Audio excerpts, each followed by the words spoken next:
Hopefully, we're live. Yeah, It right. does say we are. I can check on my phone if we Yeah, need I'm to. going to check my phone too. Almighty morning, everyone. We are supposedly live on Restream, and Mercury retrograde and the full moon are definitely working um, the computers today, and it does say that we are. I did get a Because you're notice online. that we're live. So great. So there's no intro today other than us. And speaking of us, I am my guest today is Kevin Blais. Now, I met Kevin online. He came in on one of the lives and has been with us ever since. He also comes on Tuesday night when he's awake enough to do so. Energetically awake. Okay, energetically awake.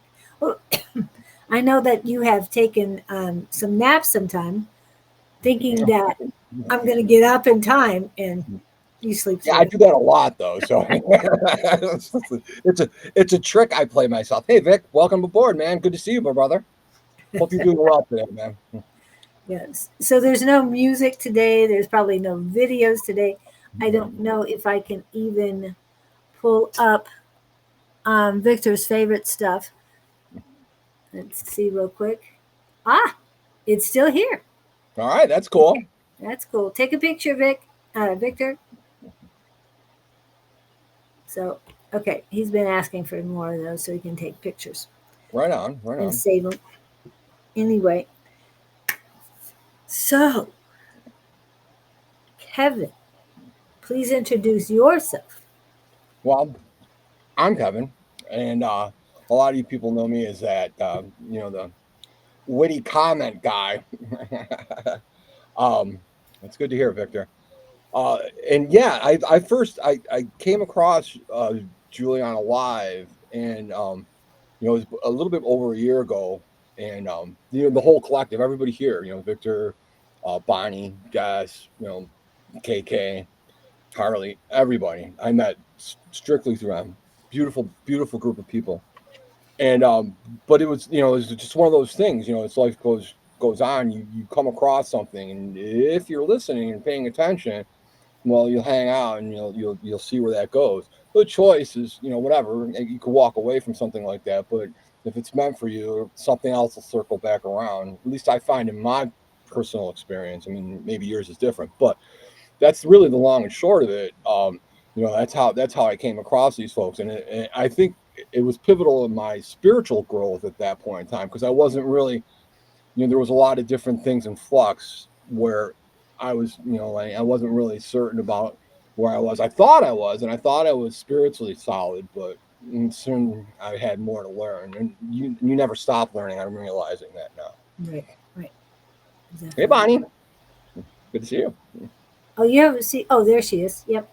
And Brenda Watt is in, and Brenda used to come to Tuesday night class, and she's in the Houston area. Right on. So, and we'd love you to come back, Brenda. We really miss you now that the time I, difference has like been. everybody changes time except Arizona. I don't know what that says about time. We do not want it at 110 degrees at 10 o'clock at night. Sorry, we don't want that. I don't want it Really at 10 hard. o'clock in the morning either, though. Well, one thing about the morning time is that's the coolest part of the day. So we appreciate that. We can get up, you know, very early in the morning. We do here anyway. So yeah, and there's nothing wrong with it. The desert has a real different energy. You know what I mean? It gets to that point in time where it's just, yeah, well, it's too hot. We're gonna have to just take it easy here. In the yeah, morning, you're right, it's more active, and at night, it's a little bit more active. I don't know what that says, but it's true. I mean, we've had up to 126 degrees. So it's just another, I don't want 110 ever. So Yeah, that's why right. you moved to Tennessee, so you didn't get the heat. That's I right. know that's not true, but and we There's a song that says Tennessee, there ain't no place I'd rather be. And every time I see Bonnie, it always rings in my head. have you been to Tennessee? I passed through it, but no, I've Oh, never really been. yeah. I I want to love go it. to, Very yeah, green. I want to go to like Nashville and see some of the music, Memphis and stuff like that, and experience some of that, that music history because it's got a rich music history. Yeah, a lot of the area does. I did love it when I lived there, and I did a walkathon. Oh hell no! What? I'm not sure what you meant by hell no. Tennessee, I don't know. That was like But 3 seconds ago, I think. yeah, and I did a walkathon back in the day. We did walkathons, and CCNR played at the end of the walkathon. So you can imagine. I mean, to me, it was a normal day because they were a local band. But to I even had in California, there was this Jerry Garcia and David Grisman were doing this concert. This like a ski thing. It was in in the warmer months and stuff like that. So if you had a ticket, they give you the gondola ride up, and you paid $26. If you were bold, you could walk up the mountain. And if you got to the top, they let you in, and they gave you a little pin that said, "Hey, I scaled the mountain for Jerry." So yeah, that's kind of like a walkathon. yeah, kind of. Yeah, I love CCNR too. It was great having them there. Yeah. So, Kevin, how did you get to this place? I know you've done a lot of things. How did your life start out? You know, honestly, Julie, my life path, even I didn't realize it till I was oblivious to it for like up till most of it. You know what I mean? I Um, know. I've I been didn't there. realize I was on that spiritual path, but at the beginning, I put that out there that that's kind of what I was wanting to do. I didn't know what I was doing. I had really big questions that I was like, why am I here? What's this? And I really, really wanted, but I didn't have the answer. I just look back and think, man, there was just nothing there. But that set me on my path, and it's always been, you know, one of the spiritual nature. So everything that I ever kind of got involved with had kind of a spiritual um, thing going on. Even if I didn't realize it, it was still happening. And you play that Valerie Bertinelli thing where she tells you about the universe smacking you and hitting you with bricks and stuff. That's really true because you know because that was my path. Anytime I deviated too far, where the trajectory was like, yeah, you're not really going on your path, and you go too far off it, it might be bad. Spirit would knock me and put me, something really, really jarring and put me in a scenario. Maybe like if tarot, it would be more of like a tower kind of deal. So and then that would put me back on the path, of course, until I deviated from it again. In which case, rinse and repeat. These are lessons I really enjoyed learning, evidently, but that was really my whole path because as I got to a point, you can only grow so far in a box. And I got to a point, have a situation where I'm expanded, my thought process and everything around me's changed. So I've grown out of that, and I'm in search on to my next thing, and I go in that direction, searching for whatever. I left, you know, join the Navy because I have an adventurous heart, and I had still had that thing, and I had a void, and I was searching for it. Not only I got involved with the Grateful Dead, but I had an experience where that changed me to the point where I realized that there was more to that, and that always stuck with me at that point. And it didn't stick with me because on the outset, if you're not a Grateful Dead fan, especially back then, it was very cult like, and it was very you could talk to somebody and I don't know the Grateful Dead, but those guys are freaks, and their fans are weird. They're zealots and stuff. So I mean, but there was more to that, but it didn't really matter what people thought because that's it. But there was a lot in that community, a lot of spirituality, which exposed me to different ideologies, Ram Dass, Buddhism, Zen, all different kinds of things, all of which are very spiritual in nature. But I had no really idea that's what my quest was, but that's what I was doing, right? Right.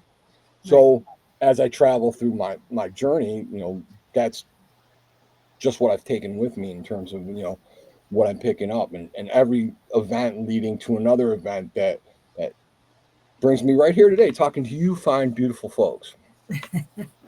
Yes. So, Grateful Dead, the Navy. I mean, what were some of the stories from that really? Yeah. Yeah, you know. Well, all right. So, okay. Honestly, the Grateful Dead, I was, well, we'll start with that introduction first. So I got out of high school and went to college. Again, I'm exactly what you would think a 20-year-old male would be at that point in time. Really didn't give a fuck about anybody except myself, living in my own bubble, very self-absorbed and materialistic and not at all spiritual. Before that, my head, hey, Angie. Before that, though, I tuned out of religion. I was born, Roman Catholic and stuff, and again, I was asking questions they didn't have answers for. Just shut up and pray. It's like, but that doesn't work for me. I don't want to pray. Why is this God so pissed off at everybody? What did we do? But nobody really had any kind of thing except you seek salvation or whatever. So that just didn't cut it for me. So naturally, my rebellious, adventurous nature, I shunned religion, and as growing up without a father and latchkey, I was pretty wild as a youth. So my mom got to the point she couldn't really control me. There was no male influence in the house. So I went to, lived a summer with some reborn again Christians. And but that point in time, there was really nothing they could do for me. If I mean, I gave it a shot. I thought, yeah, maybe there's something to this and stuff, but I just didn't see. Again, they didn't have any answers that I was asking questions for either. And so I remember sitting out of this youth group thing. And if anything, I learned more how to be a criminal and how to like get away with stuff. You know what I mean? I was taking the guy taught me how to drive, and I would steal his car. It was automatic. So me and the kid next door we were really good friends. Um, and so we would sneak out at night, push the car down the driveway, take it down the street, pop start it, and we would go cruising, right? And then bring it back. And I'll never forget. I'm busting it up. He's taking me to school or someplace. He's taking me to school or someplace, and he's like, "Man, I thought I had a full tank of gas." I'm in the back seat just trying not to bust up. It's like you did. Well, I appreciate it. Thanks. So I mean, that just really only turned me off to hold the whole religion and stuff. They didn't have any. To me, they have a they were said one thing and do another kind of thing. They didn't really. And the only thing that actually ever gave me pause to think that there's more something spiritual, the wife, she really had faith. She was really a reborn again Christian, kind, loving, the kind of Christian you would think Christians would be, right? And the husband was, I don't know what his problem was, but so I remember I could leave and hang out with my friends, but my chore was to mow the grass. And if I finished the lawn, I could leave. The lawn was huge. I wasn't finishing the lawn. It was kind of a joke played against me. But I knew that. They had these big pine trees with these needles in it, right? So I had been taking, and I don't know anything about engines, right? So I was taking engine repair. So I thought, hey, if I take this, it was a two-stroke engine. I remember throwing all these pine needles in the intake so it would gum up. This thing is not starting. And I really, really tried. I'm like, oh, yeah, this is definitely not starting. So I go back in, right? And I tell the wife, I'm like, hey, man, this thing ain't working. So I guess I can go. She's like, well, let's take a look. So she goes out there and, I give the college try. She knows how to start the mower. I mean, she's no fool. She's trying to start it. Nothing's working. So I'm walking back. She goes, hold on, Kevin. Come here. Sit down and pray with me. I'm not praying, but I'll pretend. So she puts hands on this thing and she's like praying and she's doing all this thing. And I'm just like, come on, come on, come on. I got to meet my friends. We're going to go get high. Come on, come on, come on. So she gets done with that, right? All right. She goes, so go ahead and give it another shot. I pull it. The thing starts. I'm like, get the fuck out of here. And she goes, go ahead, just keep mowing and we'll see what happens. I ended up mowing the whole lawn. I shit you not. I'm the whole time. I'm like, now I'm just watching. I'm like, come on. I'm waiting, but for whatever reason, that worked. I didn't have the faith. As a matter of fact, I was on the other end of the spectrum. I was like, I hope this thing fails. I'm getting ready to get out of here. But it didn't. That was the only thing I ever pulled away from that phase. And throughout, because I just thought that was really, really kind of strange. Nothing, there's no way that thing should have started. There's no way it should have ran and finished the lawn, yet it did.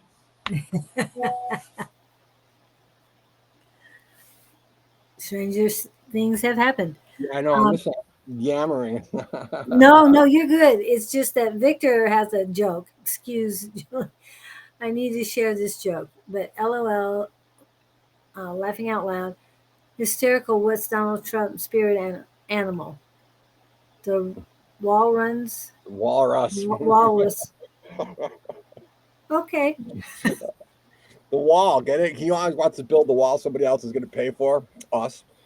Yeah. But anyway, we're not talking about that guy, Vic. Come on. Yeah. No, not today. Not today. Not here. Not now. We're good. It But yeah, wasn't that bad. Otherwise, I wouldn't have put it up. So it's just like, but yeah, so that just so I had it. So fast forward to the whole Grateful Dead thing.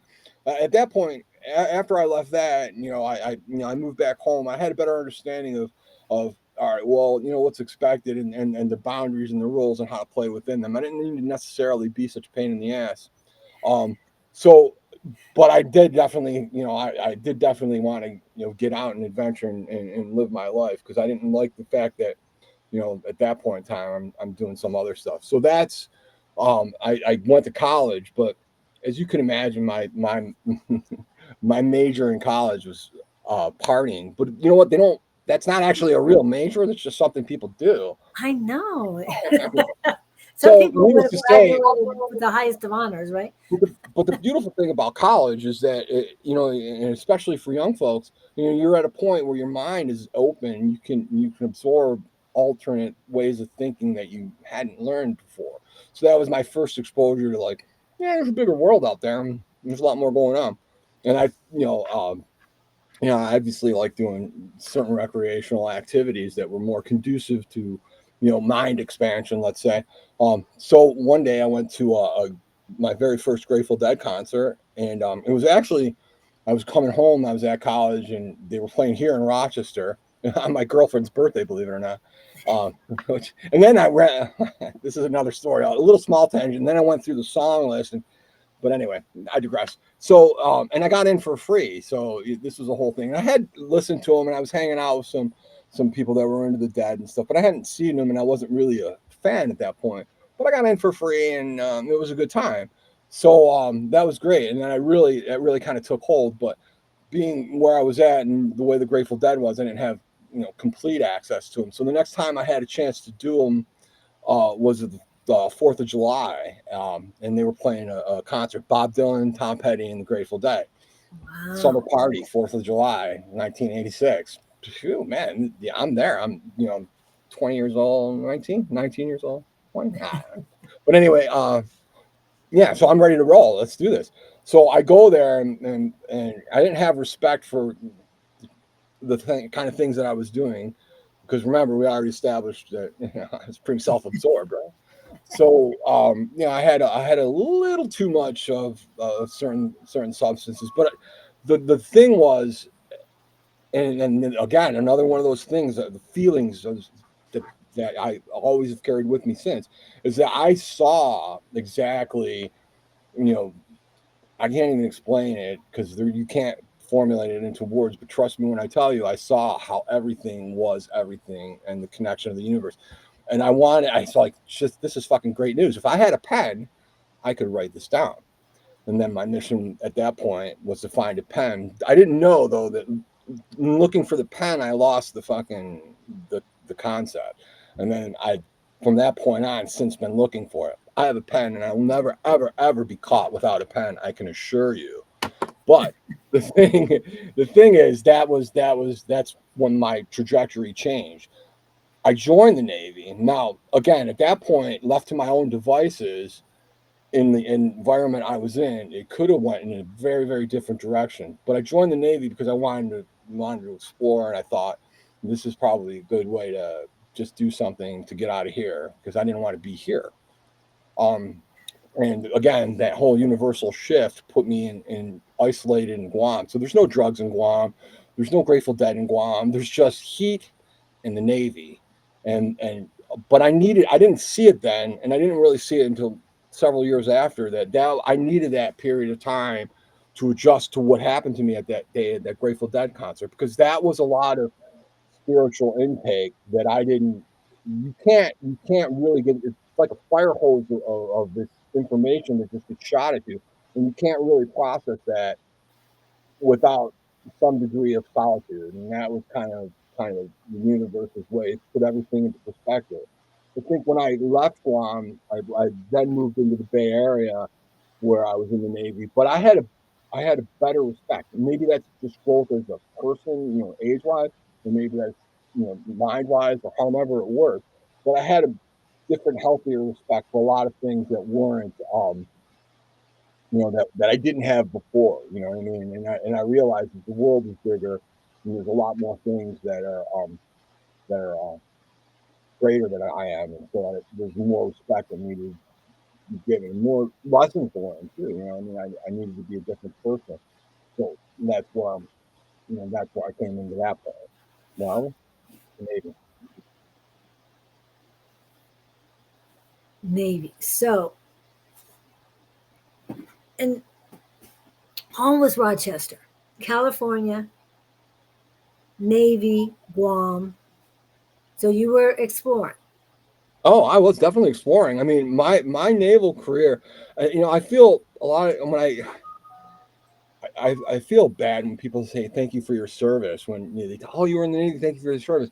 No, thank you, because I mean I didn't have any intention of dying for my country, but it was a different time then. You know what I mean? It wasn't. We were on the brink of a nuclear annihilation, like we are now, but different. Um, but it wasn't going to be a kind of thing where everybody was going to die. You know what I mean? It's just that Russia's had their weapons pointed at us, we had ours pointed at them. Reagan was pretty pissed off and everything. You know what I mean? It was tense. So I didn't have any intention of actually dying. My goal was just to explore. And the reason why, the exact reason I went to boot camp, and I got in there, and they we're in this big room, and I got long hair and stuff like that. So I stand up, and I walk over. I decide that this really isn't for me. So I stand up and I walk up to the dude in charge. He's sitting at a desk and he's yelling and stuff, and they keep you up late and stuff, and it's really disoriented. And at this point, I just had enough bullshit. I'm like, so I walk up to the desk and I tell the guy, I'm like, look, man, uh, which way out of here? Just let me get out of here. Don't worry about it. I can get a ride home. I'm not worried about that. I just show me the way out. And he looks at me flabbergasted. Then here's this asshole coming up to me. He looks at me and he just screams at me, you ain't going anywhere. You're Uncle Sam's now. I'm like, yeah, yeah, I'm not Uncle Sam's. And that shifted my mindset. I'm like, you can imprison my body. Okay. I'll give you that. It's cool because I know in 4 years, this thing's over. But you cannot harness what's in here. And I think that was pivotal because from that point on, I didn't give a fuck about Uncle Sam, only because Uncle Sam wouldn't let me just do my thing. I care about the country. I care about that, but I wasn't about to die for somebody else's foolishness. You know what I mean? If somebody was at my doorstep and they wanted to conquer, that was my feeling. I'd be happy to fight to the death for that.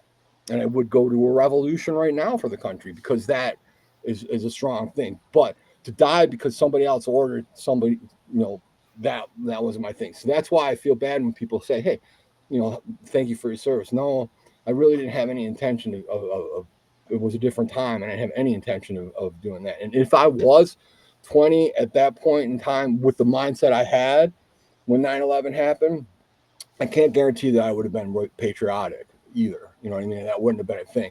I didn't like it like every other American, but I don't know that my dedication for the country for the government really ran that deep, and I didn't have no intentions of dying for it. That wasn't it. So what was my intention then? To explore, to experience it. And they took me to a lot of beautiful places on Uncle Sam's dime, and I did a lot of interesting things. Um, just because I was pushing that boundary, but I was all the time growing as a person spiritually and everything, even for my flagrant disregard for the government and authority. Yeah. But you got through it. Yeah, absolutely, with an honorable discharge. Not only did I get through it, I extended an extra 6 months, an extra 6 months and stuff. I learned, I mean, I had a healthy respect for the naval tradition and stuff like that. I really, I mean, there's a lot at ground level. It was such a satisfying experience. The people I met, the places I've been to, and the things I did. It was very, very satisfying at that ground level, and even at the level, shipwide. When there was the earthquake in California, in '89, we were helping the community, and that to me was awesome. I was like, wow, I'd rather do this than sail around in 10 submarines and destroyers. This seems like fun. But you know what I mean. And I got a humanitarian service medal and stuff like that. But everybody on the ship did because we all pitched in. Um, so I mean, that was really, really good. Like I said, the political aspect of the military, and when they send people into foolishness, and just to because to flex their muscle, then that I didn't agree with. And I appreciate that, especially these days, that sentiment. Um, okay. So in your bio, you mentioned Buddhism. So were you in the Navy? It sounded like you were in the Navy when you found Buddhism. Well, yeah, I had, and I went to like Japan, and and that again, the whole Grateful Dead thing, and this was actually on my second trip, so I had been living in the Bay Area, so I had more exposure. Um, and I was learning about Buddhism. And I thought, yeah, this seems like a real cool philosophy. And some of it was really solid, and some of it was not necessarily. It didn't really resonate with me. But I remember when I'd gone to Japan, they had these Buddhist temples and stuff that I went to, and it just was so just I don't know. It really was a good feeling that seeing that, and it just like, so this is something. I mean, I never seen a Buddhist temple up till that point, and because there's none in Rochester, and there probably is in the Bay Area, but I wasn't looking for them. Um, so it kind of put into perspective, but again, I was still questioning. There's actually more. There's a bigger thing here, and it was it, I don't know, it really resonated with me, and that's it. To me, retrospectively, when I look on my path, I think my life is only interesting to me, but I see, oh yeah, man, because if even I had that exposure to Buddhism prior to that with the Grateful Dead, if I'd never gone to Japan, but maybe if I was stationed on the East Coast and going to Europe and Africa and places like that, would have been a different thing. But no, I was placed there, and that's where I went, and that was it. Because my first ship, I'd gone to Japan and all those places too, but I didn't have the respect that I grew into for it. So the second time around, it was more of what is this culture about, and what is happening. So there's a lot of different, a lot of different things. And you continue the Buddhist philosophy or I in your just adopted, exploration? you know, I just adopted what suited me, Okay. and anything like anything else. I mean, truly, if it works, and it's we were discussing earlier, if it works for you, then it's good, right? I mean, if it's putting you in a positive thing, it's putting you on your path, then it's good. And if it's something that you can't to that point, I have a friend of mine, a very, very dear friend of mine, love him like a brother, and he's really more into Buddhism, knows much more about it. I met him after the Navy when I moved back to Rochester, ironically enough. But that's another story. So he is of the belief that the whole karmic wheel, and that happens for what bad. I don't buy into that. I know that there's probably some of that exists. You know what I mean? In past life, whatever. And that's probably true. And it stains your soul, and you have to work through that in this life in order to get through. I agree with that, but I don't think that really defines your suffering. Your suffering, I believe, in my own experience, but I think everybody, your suffering is really what you create in your mind. If you want to suffer, your mind is going to give you several options to suffer. I'm not saying that somebody that has anxiety that's not real. No, no, no, that's very real because that's your reality and it's real. But the core of what's causing that is what you look at. You're not anxiety because this is an affliction that passed down from generation to generation. Your anxiety because this is a belief that you tell yourself or whatever. If it's chemical imbalance, then yeah, maybe you need some medication. But whatever it is, it's certainly something that you have the tools to work with. Exactly. Of all the places that you visited, what stands out most? Would it be Japan or would it be someplace else? What do you mean, like Hmm, wow, yeah, The most that's impactful place that you have visited.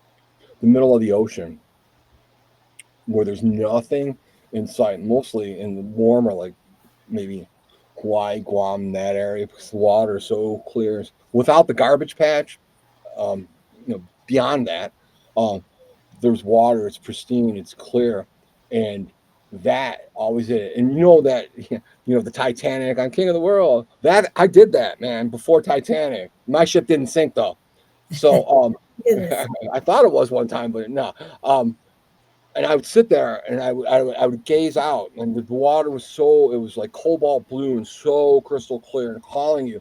And I understood what when in the Iliad Odyssey there when they wrote about the sirens and stuff like that. That I understood sirens because I only wanted to jump in, but reasons like you jump in, you're gonna fucking die, and I knew that it's like, and then there was like, well, you're on a ship, and they do the man overboard. I was on the man overboard crew. I would have died. Even if the other crew was doing it, I know how our crew works. It's like I knew the mechanics of it. We would do drills and drills and drills and drills. Throw this Charlie Oscar out, and it would have the smoke flare and stuff like that, and they'd be timing to see how long it takes for us to notice the man overboard, find the man overboard, and retrieve the man overboard. We lost so many of those things. That's part of the garbage patch now. You know what I mean? So I'm like, yeah, anybody goes over, they're bumming because there's just no way we're going to find them because the ocean is so vast. And in that vastness, you really, really, really, really finally understand how insignificant you are, but yet how powerful and how grand because you have this all open to you. And then at night, all the stars, everything, you can see everything. And that is really probably the one place because every other place is touched by human influence, but when you're sitting in the middle of the night in the middle of the ocean looking out to the stars, that's just you and the universe. So I would say that was probably the most impactful. Wow. Of all places. No, I think that probably would be for a lot of people because the vastness of it all. And to me, that is what our journey is all about, is accepting the vastness. There are no limits. Because, I mean, you couldn't see limits where you were at. There was none, nothing. No, it was just simply everything was just there, and I agree with you. It is certainly open, and it's really what we create at that point because at that, I mean, if you look at it in terms of a ship, so I'm going to be sailing into another port. What am I going to create there? Nobody knows me at that port. I don't know that port, so I can be whatever I feel. I was in the Navy, so I was a sailor, but the metaphor there is there. You sail into your port. If you look at the tarot, there's that one card where the dude's sailing away, and the other person's in the canoe or whatever they got going on, and they're going to nice, calmer, better waters and stuff. That's the same type of vibe. You know what I mean? You have that thing. You're going there, and that is actually a really thing. That's why I would say that. I mean, all the places I've been, beautiful Korea, wherever I've gone, beautiful, beautiful places, and the culture, everything's always very, very interesting. But it's the most profound, the most impactful, definitely in the middle of the ocean. Total nothingness, other than the ship that you're on. Yeah, that's your lifeline. Um, how is it at night there? You did say it, but to me, the ships would have a lot of lights on it. So how? No, they for military ships like cruise ships and stuff. Yeah, that's a floating party, and you probably see that 12 miles where the horizon Earth bends. But for for military ships, they got to cruise no lights. As a matter of fact, when you open the door, or if you can't light your cigarettes or anything like that. You open the door, or if you got to turn on a light, there's a light thing. You got to get your eyes sensitive and stuff, and everything's red lights. I got flashlights with red lights. Everything's red lights. It's like you're walking through some sort of fucking bizarre brothel. It's just everything's red, man. You know, so that's how they do it. So you can't see anything. When you're and there's no light pollution from any city because you're in the middle of the ocean. You know everything's too far away to see. Uh, the stars all of a sudden become visible. I mean, you look out and you can see the galaxy um, from your house, but there's that light pollution. There's a lot of the stars there that you just don't see. They're there, and then you see pictures that NASA takes, and they're like, "Oh, okay, that's what it looks like." You look outside, it's like, "Nah, it don't look like that," but it does when the light is there, and you're only on the you have nothing but light. That's the only light coming through because there is no other light. Right. The light or the absence of light. Oh, right, exactly. Like love or the absence of love. That's pretty much all we got. Right. Yeah. So, wow. I can't even imagine what that'd be like. Now, my son, one of my sons, was in the Marines Mm-hmm. after you, but and he sailed to I don't know exactly where. Oh, he went to the continent of Africa and a few other places, but he never really mentioned anything like that.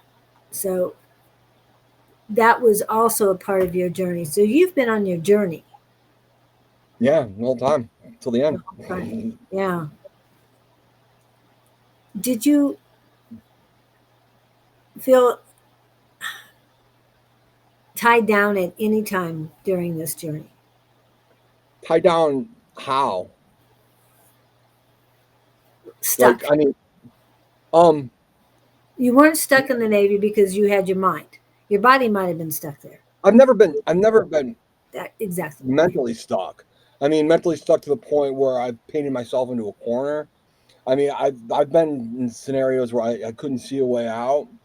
Um, but I've never been stuck.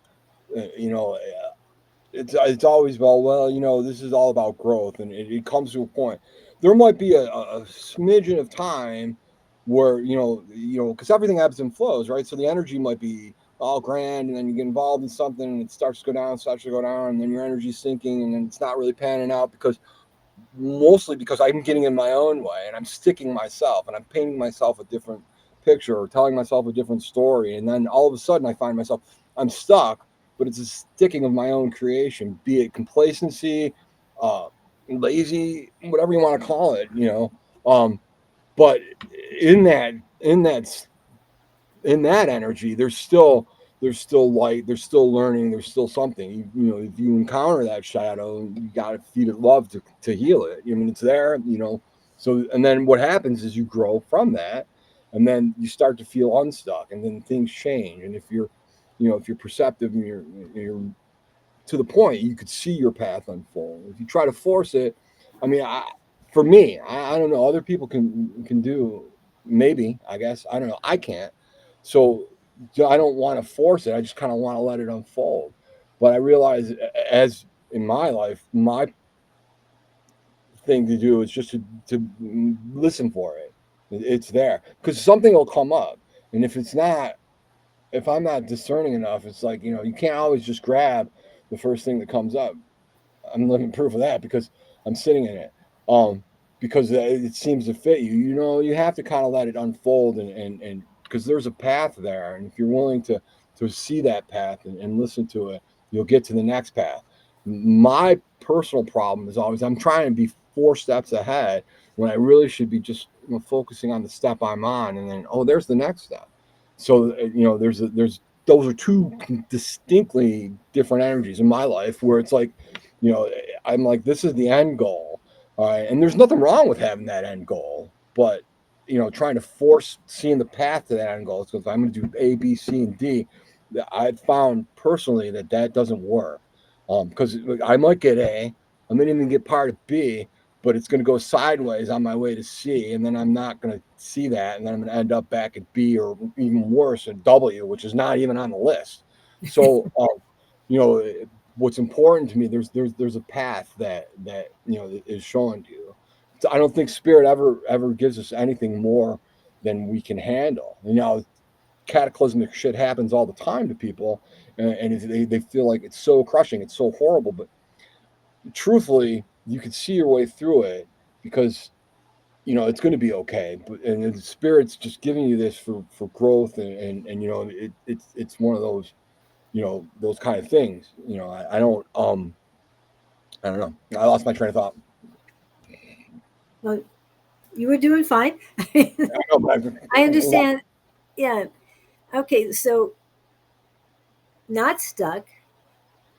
How did you get from? I assume your base was in California.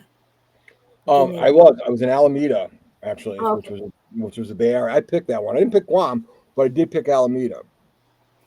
But you ended up in Guam. Was that the first place that they had That was you? the first place, yeah. That was my first duty station, and I got that duty station again. So karmically, if you want a little bit of a chuckle, karma does work out. Um, I'm living proof again, but so I went in and I had to take a lot of tests. And back then, they were really serious about drug use and stuff like that. And when I was talking to the recruiter, I'm like, yeah, I was honest with him. So yeah, I smoke a lot of pot and stuff like that. He's like, we can't take you. All right. Well, he's like, but they got a quota to me. So he's like, well, we concocted this story, and he's like, well, when was the last time you got high? I'm like before I came in here. I was okay. Well, that's not going to work. um, so we concocted this story. I was at this Grateful Dead concert. I could recite the story for you pretty much verbatim because it's drilled in me. I was at this Grateful Dead concert with some friends that invited me. I'd never smoked pot, but maybe once or twice before in my life at parties trying to be cool. and somebody offered me because then he asked about because they were going through the checklist of drugs at the recruiter. Have you done that? I'm like, yeah. If you smoke hash, yup. Oh my God, I could just see this face is like, man, how am I going to get this kid in the Navy without him going to jail or whatever? So, yeah, so then somebody handed me a pipe and said it was a salad. I didn't know what that meant, but I later found out it was hash and marijuana mixed together.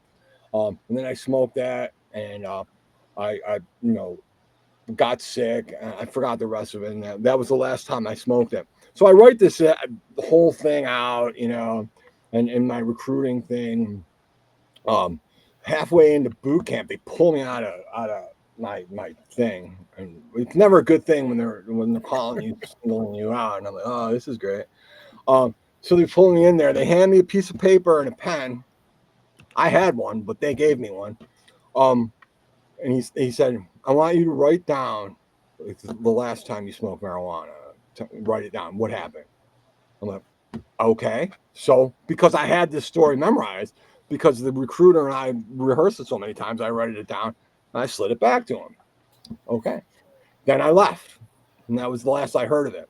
Now, because I didn't take my basic training seriously. They didn't have my mind, so that the brainwashing didn't work on me. And so I was what they would have called a fuck up because I didn't care. I remember I had to go to the bathroom one time and we were getting yelled at, but I'm like, I'm either pissing my pants or I'm going to the bathroom. But either way, it's not going to be a good scene. So I stood up, I walked around the bunk, snuck into the bathroom, and then I went to the bathroom. Now there was a thing, somebody wasn't flushing the toilet, and we were getting punished mercilessly because somebody was not flushing the toilet. So I'm like looking at this and I'm like, if I don't flush this toilet, that asshole's going to come in here. He's going to see that and everybody's going to get crushed. I'm getting crushed either way. So I'm like looking at it and I'm like, all right. So I flush the toilet and it's so loud because it's a big, I went to Great Lakes, so it's like echoing. And so I'm like, I walk out of there. My two company commanders who one was like John Wayne and one was like Inspector Clouseau. He was a little Filipino guy, but his accent was Inspector Clouseau. There is no way I'm taking anybody with that energy seriously. But I walk out, and they're both looking at me like, what, what? And the Filipino guy, he's like, Blais, what a puck, what a puck. Because he couldn't pronounce with Filipinos. Um, their F's and P's are different. So if it's an F word, it's they pronounce it with a P, and if it's a P word, they pronounce it with an F in their English. It's beautiful. I love it. I really love that when I talk to a Filipino person and that's what's happening. But anyway, I think we got a squirrel. But Yeah. anyway, so he's like looking at me, totally surprised, asking me, "What am I doing?" I'm like, "I had to go to the bathroom," and he's like, "You don't just go to the bathroom." He's totally surprised. So he sat me in front of the thing and made me do a million push-ups and sit-ups and stuff like that. I didn't care. I no longer had to piss. That's all I really cared about. Nobody, nobody else got, because whoever, if they ever found out who the company, not the company commanders, but the rank and file people, if they ever found out who was not flushing the toilet, they would have got their ass kicked, because back then they didn't give a fuck. So I didn't want to be that guy, and somebody would have seen me. You know what I mean? Even if I could have snuck Yeah. out of there and snuck back into ranks, somebody would say, "I saw Blais," and I learned that lesson because my bunkmate and we were going to escape. We used to go every Sunday. True.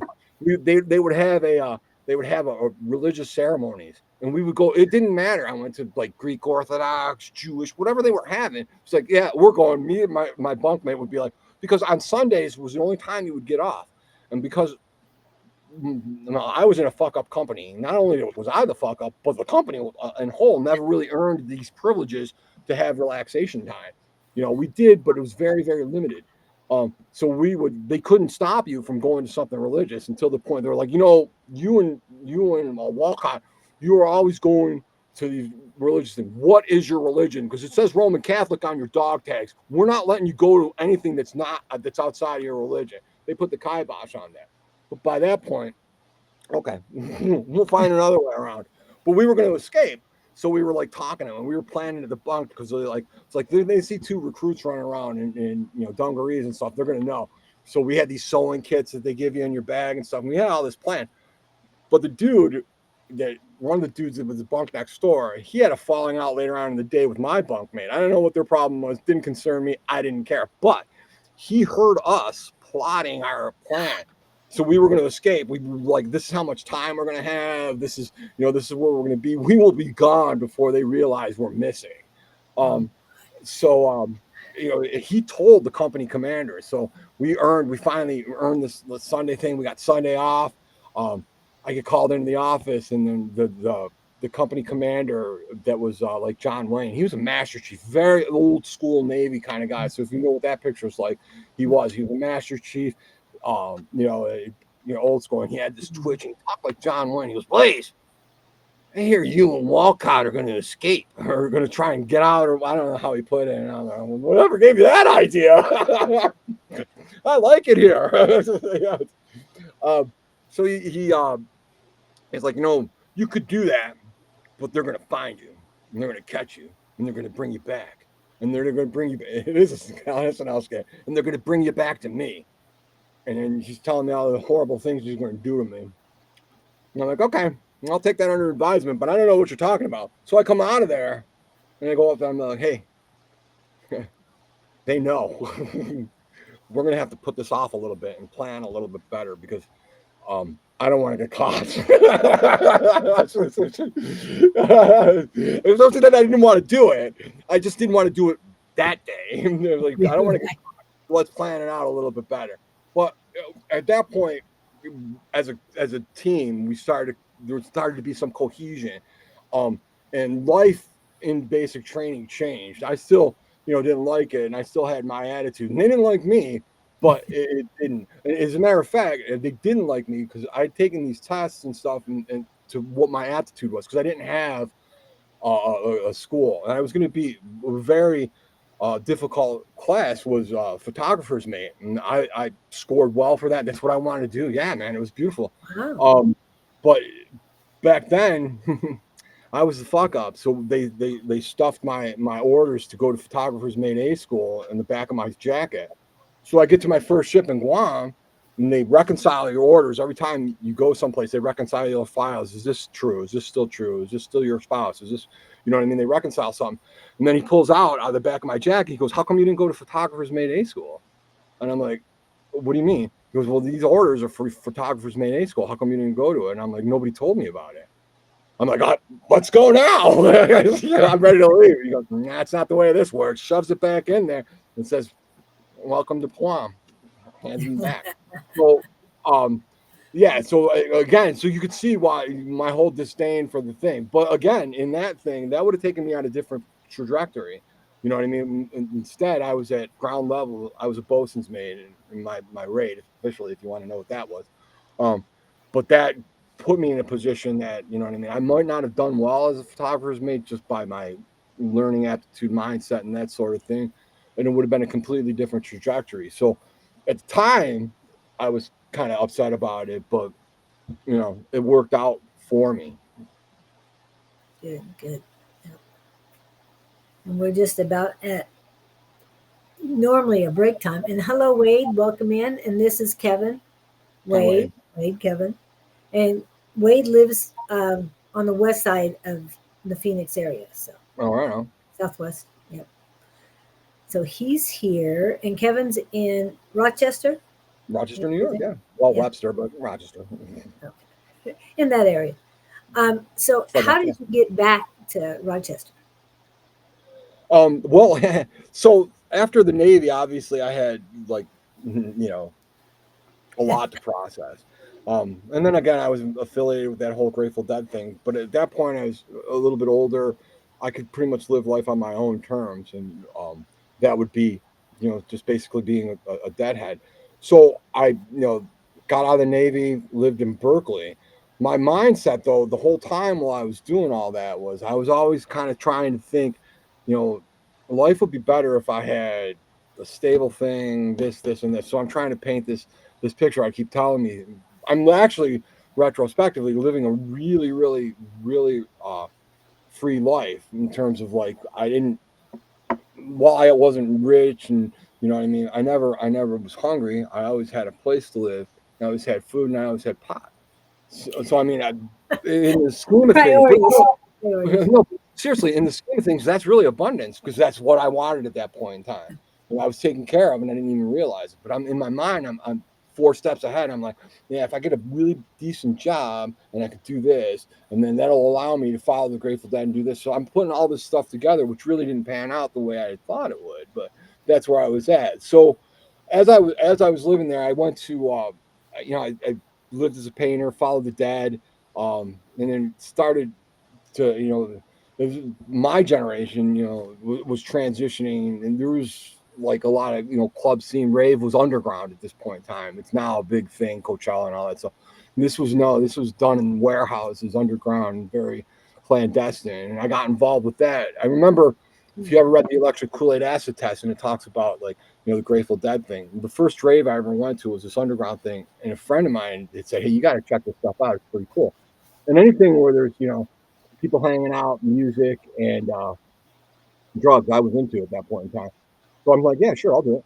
But I remember walking in my very first fluorescent lights, people body paint, hard techno music. It sounds like machines fucking, really. And I'm like, and I was just overwhelmed with all this things. And I realized, well, this is actually my generation. I love the Grateful Dead, but this is the same thing. It's just recycled, but this is an energy. And it had the same type of positive thing. So I kind of, hey, Harley.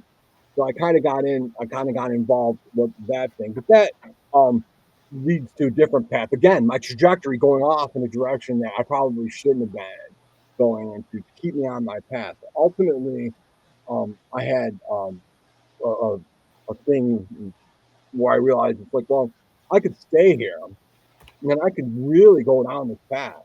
I mean, it looks like a lot of fun, and I'll have a lot of fun. But I saw the self destructiveness. I saw that this is going to be my path, and I know where the path ends. I know how that ends, and I know where it's going to go. However, I take it, even my best intentions, I don't want that to happen. But that's just really the energy. That's what's going to end up happening. There's no real way circling around. I left my own device on to do that. So I said, I should probably move back home. My sister was having, my nephew was being born.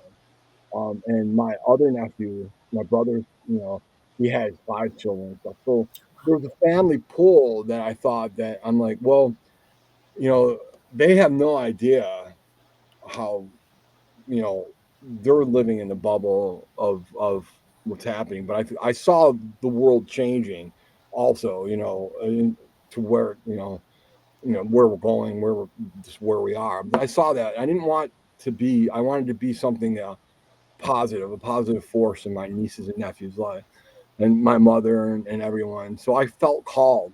I could have stayed. You know what I mean? But it just didn't. There wasn't something in me. And I remember, I was at a Cherry Garcia concert, and at this point I had such a panic attack, such anxiety, and since this point I have never had it so bad. Everybody gets panic attacks and anxiety. That's just human. But I've never had it so bad. But it was consuming. I mean, all consuming. I thought for sure I'm going to die. So here I am at this Garcia show, and I got great view. Jerry's like right in front of me. It's the Warfield, a very small place. The energy's pumping, and I'm feeling that I'm about to die. And I'm like looking around, and I remember surrendering myself to the universe. I was like, look, man, I don't give a fuck. Because if I die here, where would I want to die? I mean, think about it. Is there a better place to die? So if I gotta die, and apparently this is what I'm feeling, this is what's going to happen. I mean, life is horrible and it's all crashing down on me. So if this whole thing is the whole bottom's falling out, and this is it, this is my end. Well, this is no other place I would rather be than here. So I surrendered to it. I'm like, go ahead, take me. I'm ready. Let's do this. Nah, nah, you're not done, man. You better do something else, kid, because death is certainly not the option.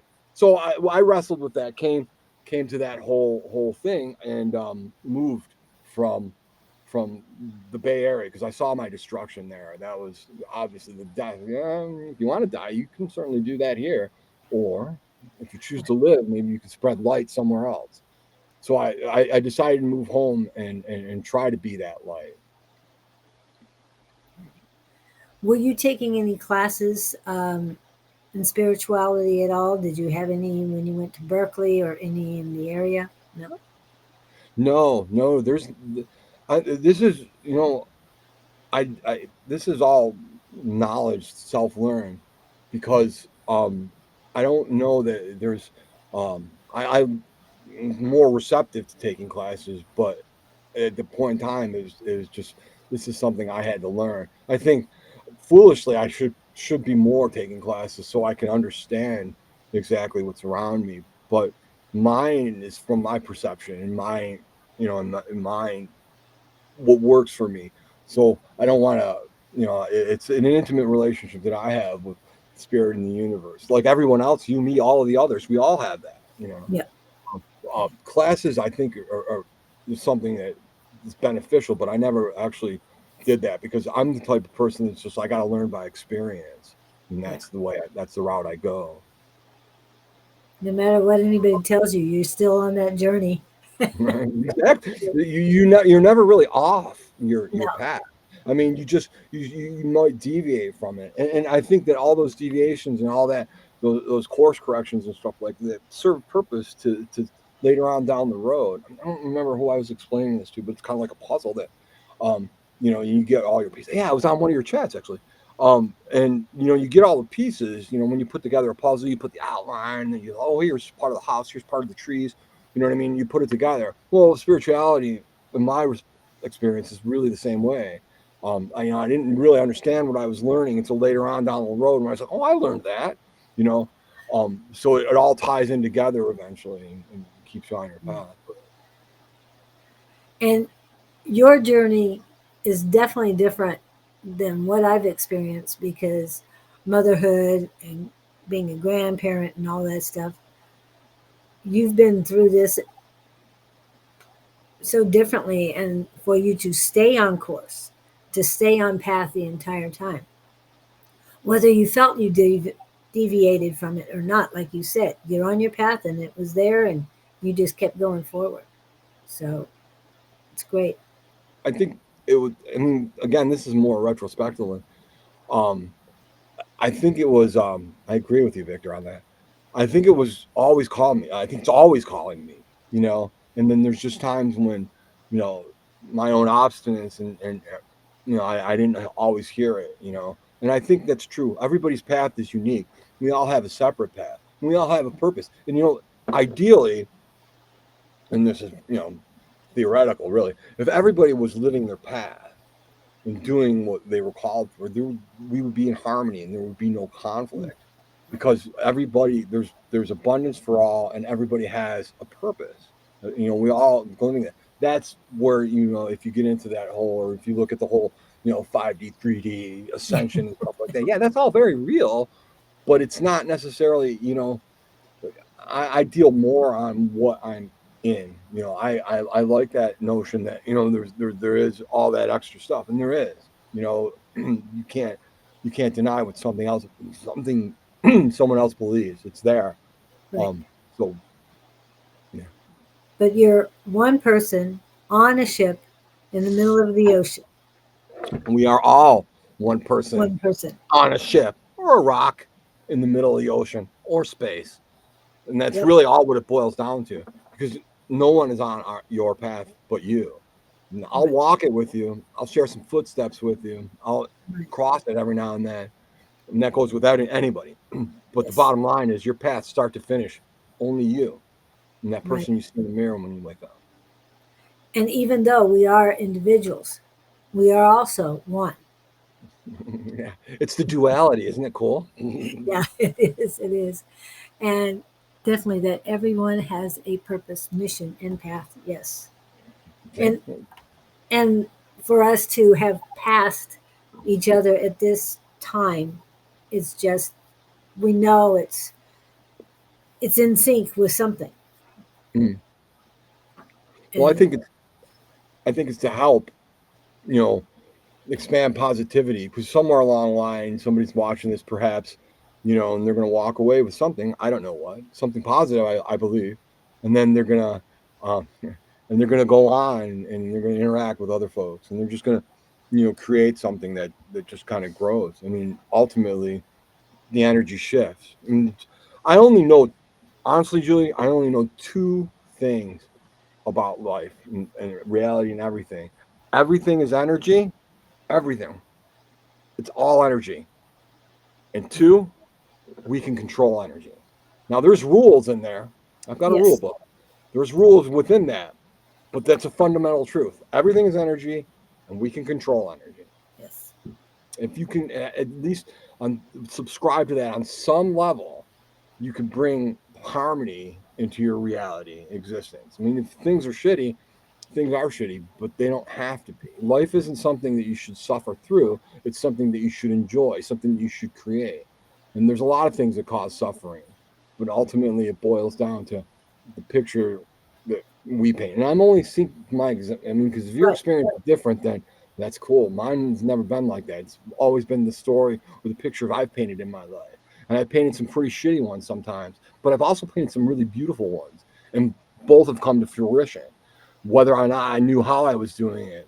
I knew, you know, I know I was doing it. So if I am doing it, then there's certainly a way of doing it. And that is the whole spiritual twist on things. You know what I mean? It's manifestation. You know, if you're a witch and you're steering your coffee clockwise and setting an intention, that's the same thing as meditating and setting an intention. It's just by a different thing. So everybody has the ability to be spiritual to a degree that suits them if they're open to it. And that, you know, I mean, you don't have to be like, you know, I got to steer my coffee. That's the only way to do this. No, no, no, no, man. You could do it this way. Uh, Meditation. We'll use that as a real simple example.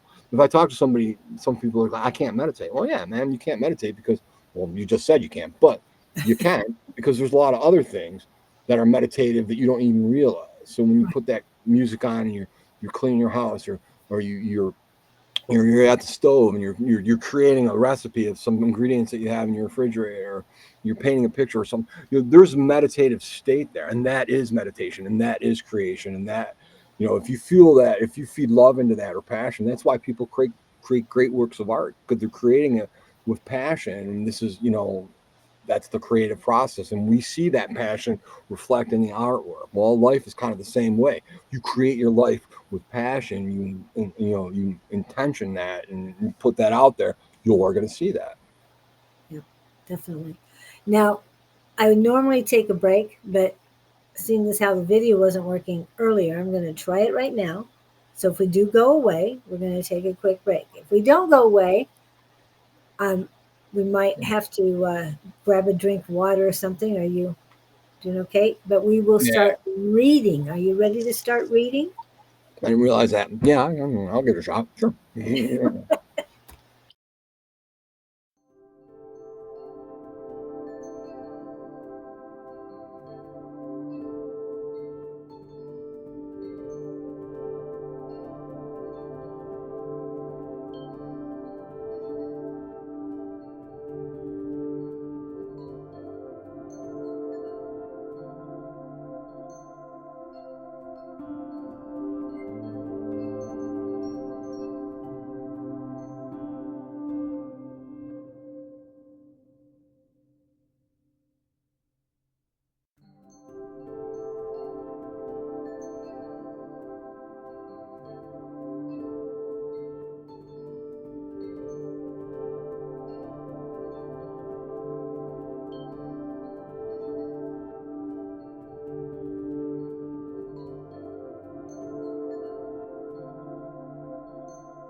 Perfect timing.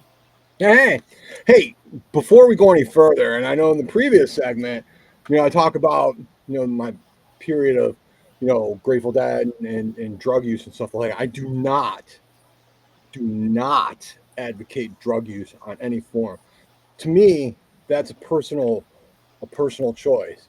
It's only the direction that I took, and it only worked out for me. Probably because I was too much of a dunderhead to let spirit soak through. So I needed weakening in the mind or opening of the mind. Anything achieved can be done naturally through meditation. Um, I'm lazy, so I took the shortcut and decided to take psychedelics or do whatever. But you don't have to be. So I don't advocate that. It's not how you don't need that to find whatever you're looking for. What you're looking for is here. It's with you, wherever you are. It's always right there. But we don't find it because we're looking out here. We're here. But you don't need drugs to find that. So although that's what I did, that's mine, I don't recommend that because I've seen a lot of people go terribly wrong Right. with that. And so that's not a recommend. That's not what I'm saying. So that's all I wanted. I just wanted to be clear with it because I know, we discussed that, and I'm not trying to glamorize that sort of thing. It's just what I did, and it's just what got me here. But it doesn't need to be something that you need to use to get to where you're going. All right, it's what you have. You have the tools within you. Just work with what you feel. Yeah. I think it's Trevor Hall who has the song I have everything I need from the mountain to the sea. So, and I always love that when you're talking about you have everything you need. And yes, you went through that time. Grateful Dead was still traveling and still doing its thing. And that was the time. Mhm. And I was going to say I'm probably about 10 years older, and that was the time back then too. I Yeah, mean, yeah, yeah. Oh, absolutely. You know what I mean? And it's even still, if you go to see him, um, uh, even still, if you go to see like bands or reiterations of the bands and whatnot, um, you it's still part of that thing. You know what I mean? That's just part of the energy. It'll always be that kind of thing. It's just different. It's changed into something completely different. It's not so much. It's more mainstream now. Actually, it's more acceptable. Like you said, when you were younger, when I was going through it, even before that, I remember going to places as a deadhead, and people would spit at you. You know what I mean? It's like, you dirty freak. And I've met people that at that point in time they just don't. Like I said earlier, it's like they always thought it was very cult like, and so yeah. I was going to say, and we have different kind of cults these days, and we don't want to get into that.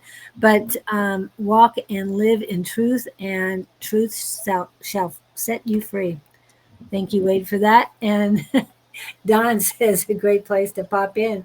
Now I have to rewatch the previous section. I missed. Don is awesome. I gotta tell you, man. I love whenever I see something with Don, like one of his like YouTube videos or class or anything like that. Man, his energy just does. It's kind of like you're sitting there, like, boom, man. He just Yeah, pops up and he just sparkles, man. He just wow. He's so amazing to watch. And when he's giving a reading, and it's like wow, he's just so amazing. And then when he's like talking last night about commanding in the room, I'm like, well, that's easy for him to say. He can do it. actually, you do command the room too. And I don't know if you caught any of his teaching yesterday or last night, but he was very specific on the new way, well, on the best way to give readings. I'm Yeah, hoping I can do that today. I'm getting practice, but this is you. I'm just here to back you up. So, and I know you have lots of talents. wait, I'm the only one doing the readings. I thought you were doing them. I'm gonna be. I'll back you up. I'm gonna be. You get to do it first. All right, let's see However, what we get. Well, okay. let's go with that. Who are we Second, doing? What's working here? Let's give it a shot. we're going with the flow. Okay. Yeah. Now we've got a lot of people in. I didn't pin anyone. Brenda, are you still here? You were like the first one in, so I want to make sure that you get first choice if you're here. And it's where your path lead you for your lessons and future wisdom. You have taken the experience to guide and help others. Yes, at this time we all have. Where am I at? Ah, To different. walk a different path to serve our purpose. Well, You're absolutely correct, Harley. You are absolutely correct. yep. So, yeah, Hey, still Brenda. here. Okay. So, Brenda, do you have like I mean, what seems to be energetically amiss with you? I mean, I'm not gonna, I can't read love or I can't, tell your fortune or anything like Uh, that. But I uh, mean, uh, don't say you can't. Don't say can't. well, I don't. I don't do that. What I do is, I mean, if you have something that's energetically kind of like, well, I'm having a stumbling block here. I like to go in this direction, but I find myself doing this. If you have something in that vein, I can certainly I'll work on that. I don't like to be like, you know, the other way. I'm more of a kind of like help you maybe see something to work through an energy that you then in turn can walk forward with, if that makes sense. So what you got for me? A 30-second delay. That was 45, 30. It's all really yeah. relative. I've already answered her question. I don't even know what it is. Yeah, no Other than politics. politics, yes, please. Other than politics today. I mean, if it's something if politics is what's on your mind and you're having a hard time with that, I mean, it's It's easy to look out. understandable. Yeah, it's easy to look out the window, but um, what you really, well, for myself, I find it's easier to just remove my energy. I'm not saying pretend that it doesn't exist. No, you should be very cognizant that that energy is there and that injustice is there. You know what I mean? That you never ever lose fact that it's there. What I feel that I do and it benefits me and might benefit somebody else is know that um I can change that by not lending any energy to it. So because it's really if you're on like one side of something and there's the other side, you're railing against it. It's the same coin, just two different sides. So it's the same group of energy. So if you have a really, really big coin because everybody's energy is in it, then you have a really, really big massive energy. It doesn't matter what side you're on. It all boils down to energy. And that's where you're focusing your energy. Because wherever your attention is, wherever your focus is, that's where your energy is going. Do you want it to go to that? Even if you're looking at it and saying, well, this guy is horrible and this is what he's doing is horrible. Well, and I agree. It's very bad. But once you get your emotion and you focus on that, it's like, I'm going to try to do something to stop that. You're now lending your energy to that. And it's noble that you want to fight that. Yeah, man, everybody does. But what we fail to see from a larger point, we're now part of that energy. So we've given, something that had 10 pieces of energy now has 11, which makes it grow. You know what I mean? And that's going to just fluctuate back and forth. I propose more so just focusing on what's important and pointing your energy in the direction of love. So whatever brings you joy, whatever brings you love, you know, wherever you can, just reroute your energy, your direction, what you focus on, what's what important. You know what I mean? That's bad. Yeah. Don't focus on it. Focus more on what's good. This is what's good in my life. This is what's good, what I can see. This is how I can improve myself. Because ultimately, what you're doing is you're changing your energy. You're pulling your energy back. It goes to that prayer that you like to put up for Victor. You're pulling your energy from that shit show, both sides of it, and you're Both sides. putting it now into just a positive bucket. There's only one bucket, and it's just positive because you're not railing against something. There's no negative that you're forcing. You're consolidating, you're generating your positive energy. Okay, and that helps alleviate it. It doesn't change that yet. What it does is it shifts the mindset because now you're going to be centered, balanced, a little bit feeling better about things, you, locally to you. And as you go through, somebody else is going to come across like, man, these politics, this shit sucks. And you're going to sit down and you're going to be talking over coffee or whatever, steering your coffee to the right, making that intention, right? And you're gonna say, yeah, I don't like to think about that because I like to think about something more positive. And then your conversation is going to be more positive. Hopefully, they're going to walk away a little bit more uplifted. And balance is everything. You are correct. So you're good. Why are you asking me questions? She didn't. She just. That's right. You never did put a question in there. She did. Told ya. I don't even know what the question is, but I just answered it for you. Right. But and I like the idea that she's and I don't use the word try. I work on balancing everything and that's working for me. And I love that. Listening to my guides and help have has helped considerably. What you had made mention of something. Oh yes, pulling your energy back and making it more positive. That then doesn't add more negativity into the world. That still lights your flame or your light more, and it pulls back the lower, or yeah, it takes away from the lower energy that these people are, and I'm saying both sides are building upon. If you remove it, then they're not building. Right. Well, it's just less currency that they have. Yeah. Our most our most important thing everyone has is energy.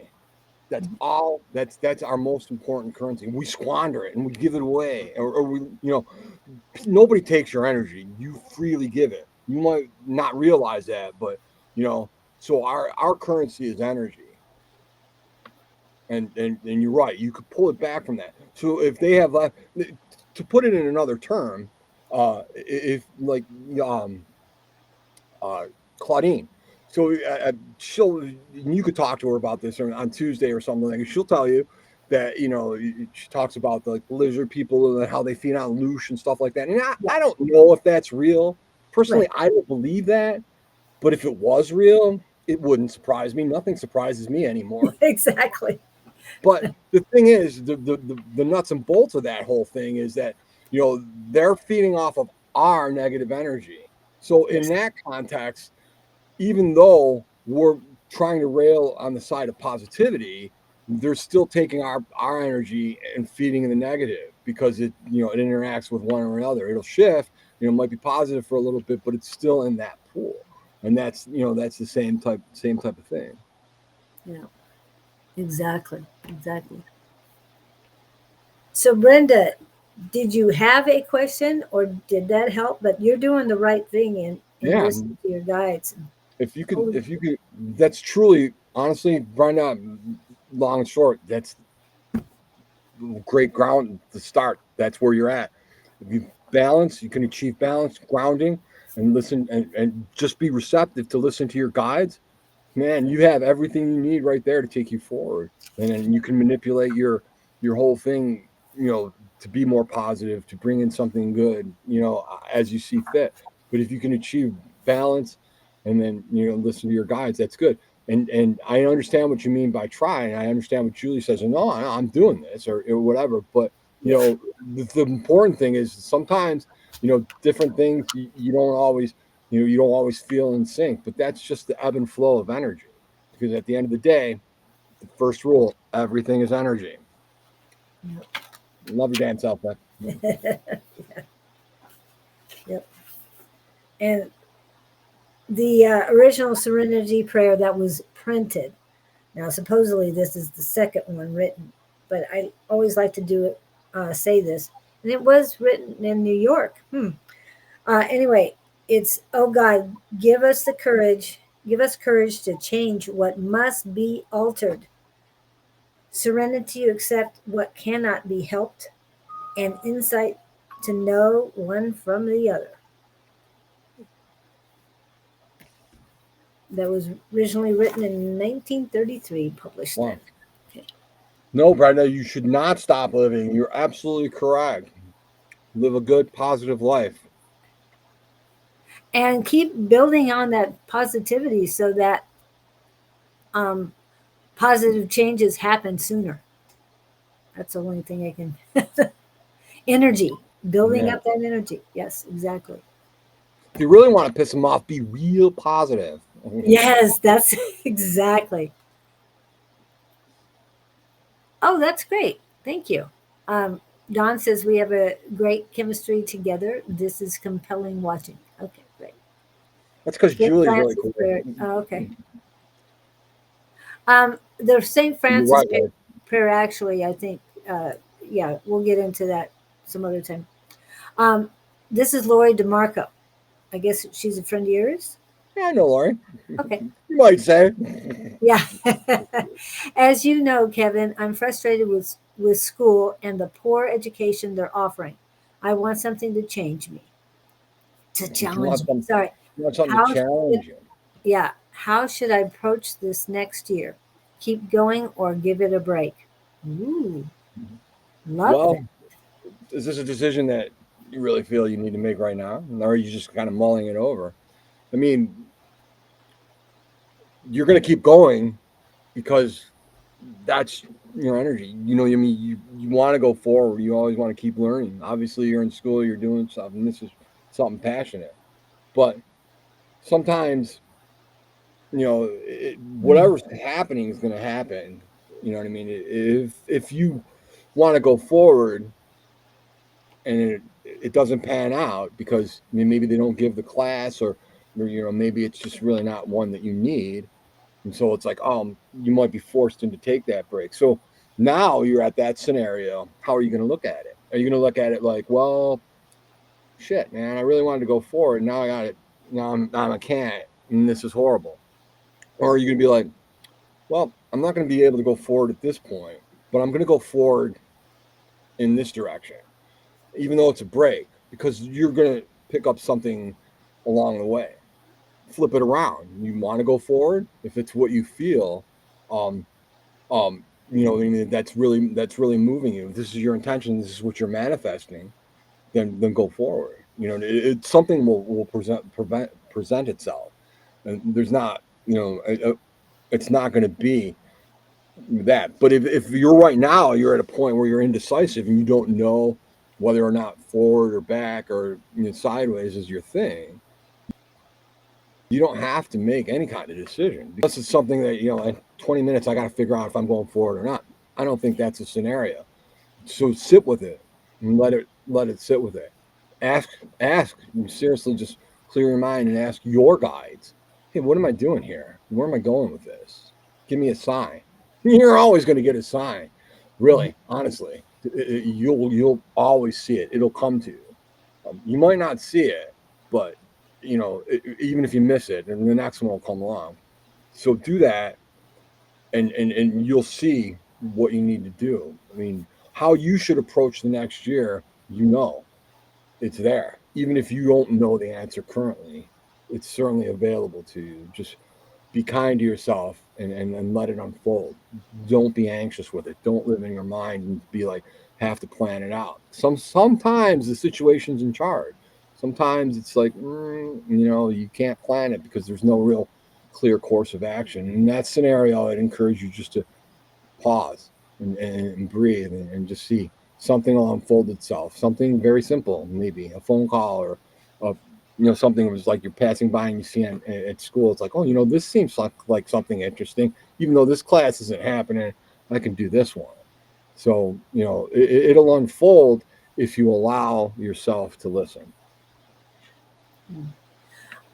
I'm also feeling that if that when she probably already has, or you probably have already done this, but write out your best case scenario, what is best, what you want to see the change. And it's just like Wade said, change the way you look at things, and the things you look at will change.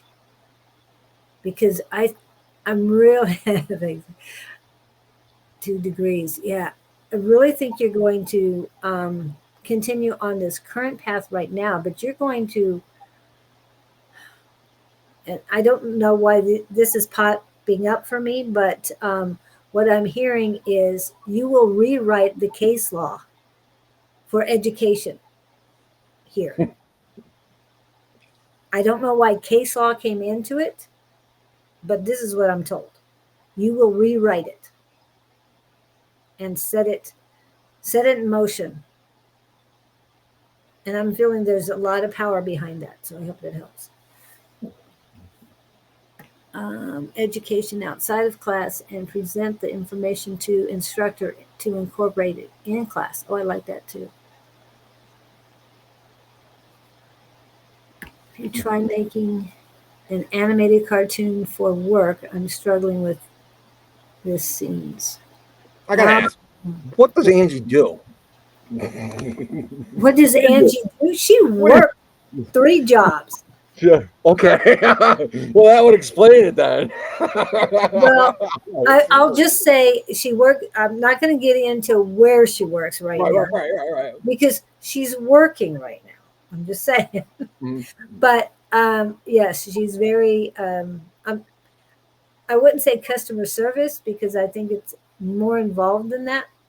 But and she also works Amazon. That one I can say because she doesn't do that at this moment. Well, see, I didn't know she had multiple jobs. I think that was probably the one piece of the puzzle I was missing. So I was like, every time I'll see a chat or a post from her, I was like, man, she lives such an interesting life. And then she's like doing this. I'm like, but I thought, what does she do? Then She she's like, works. I'm making animations. I'm like, wait a minute. Well, well said. Well, AI is helping with animations and stuff, and I know that Don has been not verbally, but just by example is encouraging us to utilize animation to do things. I haven't really delved into that right now. I'm still working on um, um,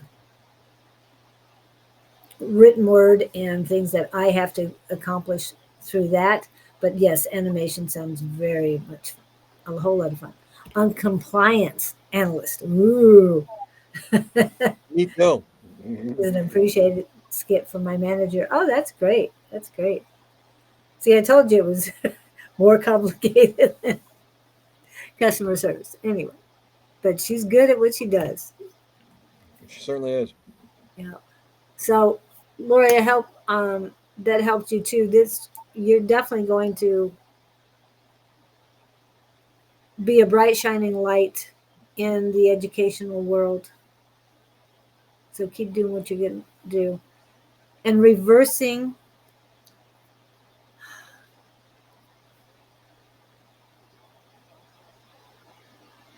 the decline of focus on children and there's so many words flashing through my head right now, their needs, wants, and health, because mental health is very important. And I'm feeling that whatever you're going to do is going to help their mental state as well as help them learn better. I don't know what you do. I have no idea. But I mean, I don't know what classes you're taking or anything like that, but that's what they're telling me. Yeah, I don't know what you do either, but I'm on board.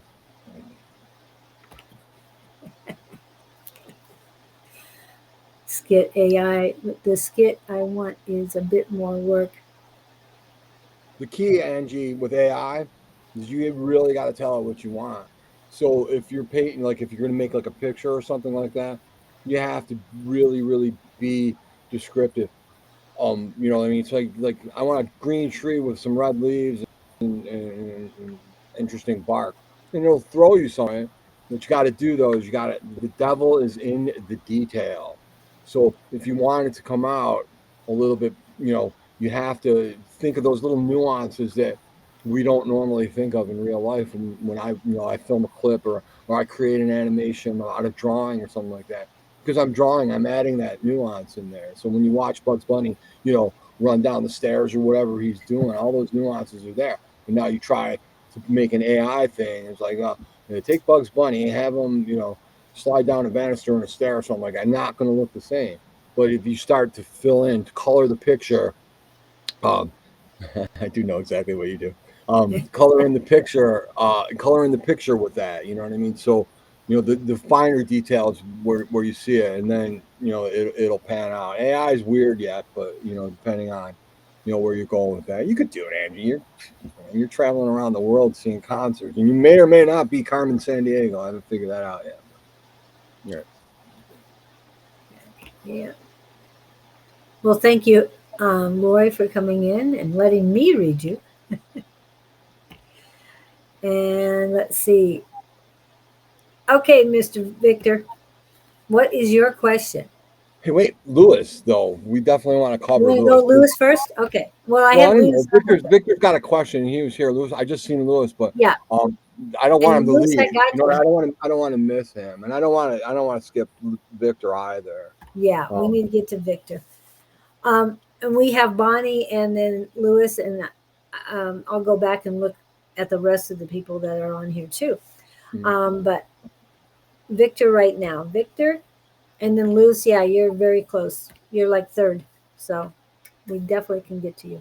So yeah, Victor, I have a lot of familiarity with because he calls me sometimes, and you know what I mean. Depending on where my energy is and stuff, I don't like to answer my phone if I'm not energetically right. You know what I mean? So I sometimes feel bad, and it's not on Victor. It's just like he usually calls me like right at the time I get out of work, or work has been involved. And I got to cleanse my whole energy space after that because it's work, and I'm positive. But it's in some atmospheres it's really easy to be positive. In other atmospheres, you got to kind of work a little bit harder at it. Either way, I'm up for the challenge, but it just there's you got to recharge your battery. Um, so but I know Victor is very got this really wild, like he can really, and I think it's because of his autism, but he just really has a connection to like just the energetic field, and he can just, he can his mind can like weave in and out of it. Because I've seen him with like talking with other people and stuff like that, and I know with some of his neighbors, these people are like the next wall over, and that energy is seeping in. So for Victor, it's I feel that really his focus is his grounding and his balance, because when he can be grounded and balanced, his whole energetics feel what I feel, Victor, for you is when you find that balance and you have it. It's just sometimes you got to wobble, and especially when weirdness moves in next to you, or maybe you live right underneath weirdness. In my scenario, it's difficult from my experience. I can relate. It's really difficult to put that bubble that's protecting you, especially if it's something that you're in contact with every day. Fortunately for you, that situation is separated from you, but you're very empathic to the point. So you're grounding and balance. I feel is your real should be your focus, because when you achieve that grounding and balance, um, everything else will come into focus. You've got everything else. Again, as I said before, we all have the tools we need to do what we're doing. Um, but when we get out of whack, and your kryptonite is your balance and your grounding. When you find that, and when you're in that, and I think you could agree with me, probably, that when you're in that scenario, and you are, I've seen you in that. You resonate, and the joy and everything that you're doing kind of goes. But then something comes in, um, that affects your wobble, and you lose your balance. We all fundamentally have the same problem, honestly. Um, but I'm familiar with you, Victor, and I know that that's kind of where it is, and I know you're susceptible to that negative energy when you lose that, and it's easy to seep in, and then I just know that's where you got to focus. So if you ever find yourself in a moment of darkness where that energy, it's like, shit, man, my wobbles out. You just close your eyes, focus, and know what's important. Balance, grounding, and you could do that, and just bring yourself there. Then you got it. What do you got? Well, to me, love is the most important thing. Yes, energy, but to me, energy, love, and power are all one, and it makes us whole.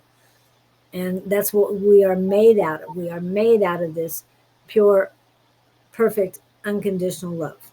And that's what my soul is made out of. That's what I embrace. And I've talked to you about that too, Victor. And I know it's, as an empath, it's easier to just be in the moment and whatever hits you. But you don't want that. You've got to protect yourself more than anybody else does. So that unconditional love, you're talking balance and grounding. Self unconditional love will help you stay grounded and stay balanced, because when you have this love for yourself, you radiate it out. You can't help but radiate it out. And when you do that on a normal daily basis, as I say, and I've been working on 24/7, I'm radiating this, more positive things come back to you. So hopefully you can really work on the love too, along with the balance and the ground. Yeah, you're right, Julie. I probably should have emphasized that in everything. And I take for granted that like everybody's like, yeah, love, man, that's the thing, because it truly is. Love is actually it, and love is. There's a lot of different. Everybody has a different concept with that, but you're absolutely right. There's just love and absence of love. That's the energy. Love is the energy, and when you feed anything love, that energy, it grows, it blossoms. If you remove love from it, or you feed it something that's not love, it dies, it wilts. So yeah, love is just something everyone, not Victor, just everyone should carry with them in their heart, and it's in your heart. You know what I mean? But sometimes we beat ourselves up. Sometimes we don't see that. Sometimes we don't always have that. And I remember the first time I met Victor, love your damn self. I'm like, no shit, that makes perfectly good sense. You know, that came across the street. I still remember, you know, just love your damn self. Come rolling off the screen. I'm looking at him like, yeah, no shit, that makes perfectly good sense. I know that. You know, thanks for reminding me for that, Victor. I'll never forget that, and don't you? Yeah, definitely. And I know, to me, every time I see that, it's that I hear, feel, and know the phrase, physician, heal thyself. Okay? Love thyself. You know that. You say it, you live it, but then sometimes you let that, you put it aside. Keep it, keep it. It's part of you. Yes, Harley, we're going to get to, I did ask Bonnie if she had anything. She didn't reply, but Lewis, I'm going to I go talked with about it Lewis. last night. Yeah. Lewis, real quick, because I saw his up and I was drawn to it as well. So good. Had a curveball sent my way. I recently started cooking for myself, meaning cooking for profit, but nothing is set in stone. Is this something I should pursue? Okay, so Lewis, here's the thing. I don't know what you should pursue. Nobody here knows what you should pursue but you. But what I can tell you and share with you from my own personal experience, um, you know, sometimes you're gonna get thrown a curveball. And you know what you need to do. You know where your passion is. Okay, so look into that and feel. I mean, you meditate, think about it, and see, is this what you want to pursue? It doesn't matter should you or should you not. You ask yourself that question. Ask your spirit guide. Do whatever. That message will come to you. You'll get the sign. And you probably already know it. The fact that you're asking this question, it tells me that you want to pursue it. But you're just like, what happens if I fail? Man, what happens if you succeed? So aside from wanting it, if you really truly don't know if this is something you should pursue, then figure that out first. I think you'll find that's probably something a direction you want to go. I think that just haven't seen you previously in chat, but I really believe that that's something that you want. So now the curveball, let's address that. Well, things in life happen. I mean that's just the way it is. You could look at it as like, well, this is happening to me or for me. I talked to Julie about that, how ironic, right? Um, but the truth is, sometimes a curveball will happen to test. Not, I don't even really like test, but the curveball happens to see if to offer you an opt out. The curveball happens to be like, in my particular scenario, several times a curveball shows up, and you could go back to this comfortable or in this misery, mind you. I mean, we can scale that back. I'm comfortable in my misery because it's something I'm familiar. I go to work, I collect a paycheck, I come home, and I live at this place, and I'm comfortable. That it's what I know. So my growth is inside the body. There's no more growth in that. Okay, so from the curveball standpoint, it's sent to you saying, do you want to stay here? Because if you do, this is an option. Or is your path in this direction? Is this something you're willing to try to see through? Because you navigate through it how you see it, one way or the other. So is this something you want to navigate through? And it circling back to, is this something you pursue? If you truly believe that's your path and this is something you want, in spite of the curveball, no matter what happens, it'll be growth for the next phase. So, worst case scenario, you decide, all right, this is really what I want. We're going to go under the assumption this is your path, okay? And you make that choice, and the curveball, maybe it doesn't pan out. And sometimes shit just doesn't pan out, right? What happens though, in the ashes of that, you have an opportunity to go forward onto the next level or go back into what was comfortable. I got to cough. Um, so, Lewis, isn't this a 360 from about 2 years ago? 2, 3 years ago? That you were, when you were going to school, you were also, um, when you were taking classes, you were also cooking. You really loved you cooking. I know it's been a while, but I think I remember correctly on this. And to me, if you're circling back, but you're doing it on your own, there's a reason for it because it is part of your path, and that you need to see it to fruition. Whether it, and I feel it's more on your own. It's sort of like what Kevin was talking about throughout, is that you have to do your thing. And I know you work for somebody else. If I'm, like I said, if I'm correct on this, um, you work for somebody else, and it was all going good, and they wanted you back. They wanted to keep you, but you had to do other things. So what I'm hearing is every person you have cooked for before will be an assistance in your current path of cooking. You're going to make a name for yourself, but that's totally up to you. I mean, to me, if you go 360 and you start again at what you did before, there's still a lesson. Why? What is that lesson? That you have to do it on your own. That you are the more creative person when you're doing stuff like this.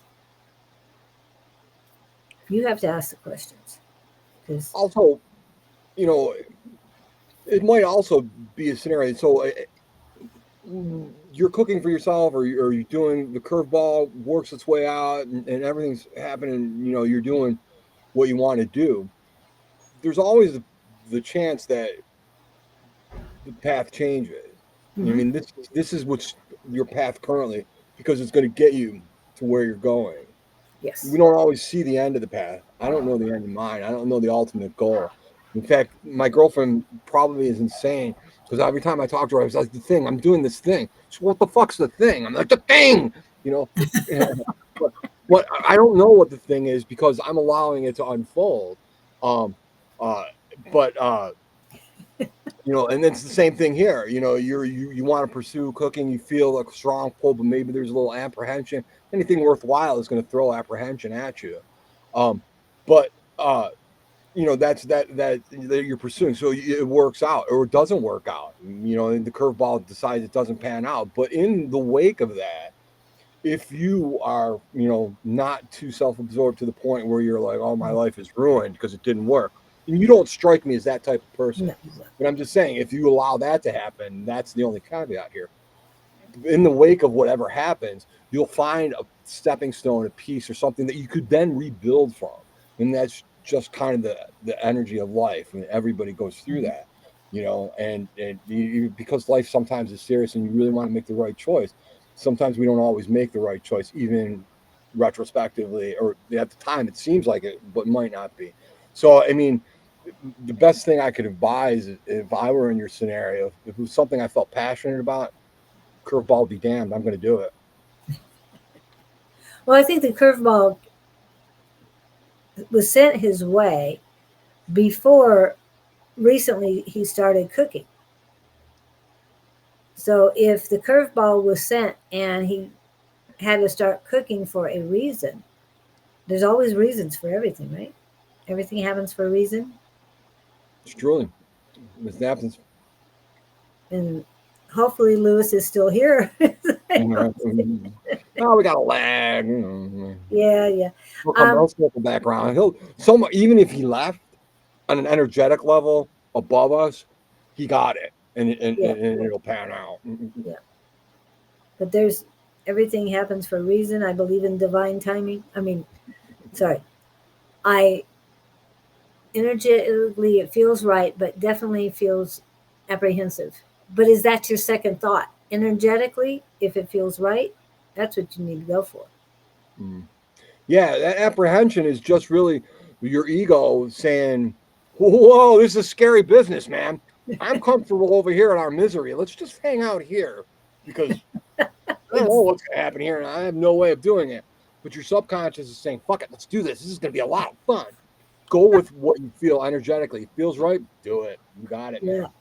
It's your energy that's saying, take the leap, Yeah. pull the fool's card and go for it. My favorite card, really. You would think it'd be the sun because everybody loves the sun, but I like the fool. It's the beginning of the journey, man. Let's go. I like that too. The manifester, the strength card. There's a lot of them, but the sun's okay. Yeah, it's there. It's there. But no, the sun knows I'm a Leo, and so the sun means a lot to me. But I embrace it. Okay, Harley, I know I had your She question. did. I think her question was, That yeah. one? Yeah. So really, that's cool because it actually works out similar to Lewis. What I was saying to him. I can't. I don't know what your path is, Harley. Only you know your path. Nobody can tell you what your path is, but you.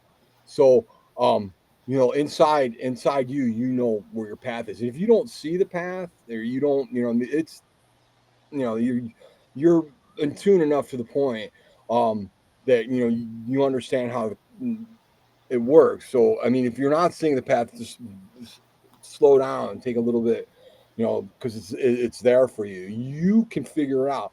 You're definitely creative. You certainly have, and I think like last night was the first time I ever actually seen you at the class, um, and it was just there was creativity there. There was just you could tell when you look at somebody the energy. Well, sometimes I can tell. I don't know the energy. You can tell the type of person, just me, the aura or whatever the energy, and you strike me as a creative person just by just your energy, just the way you air yourself. So I don't think you have to worry about your creativity, channeling it. That's you know there's a lot of different ways you could bring that in if you're grounded to earth and stones or something like that, maybe carnelian or something like that.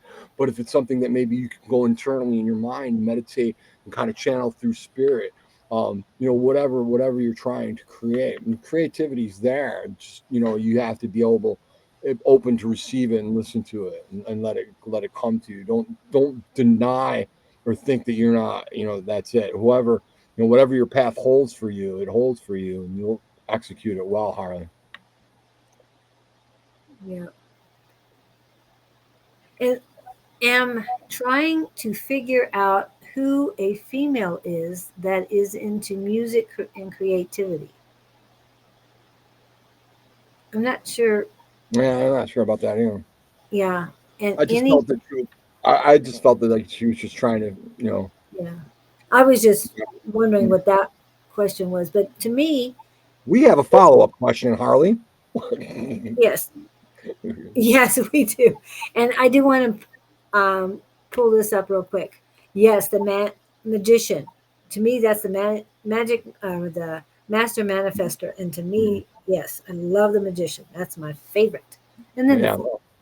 that's because we're all the magician of our lives. Yes, I love that idea. Okay. And yeah, and Harley.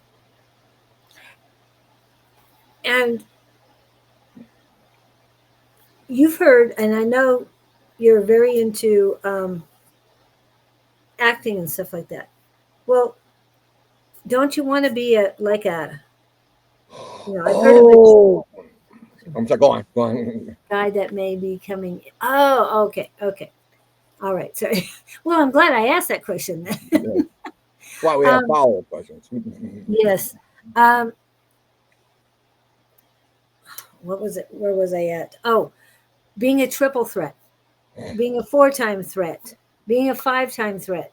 I mean, doing anything and everything, writing, drawing, painting,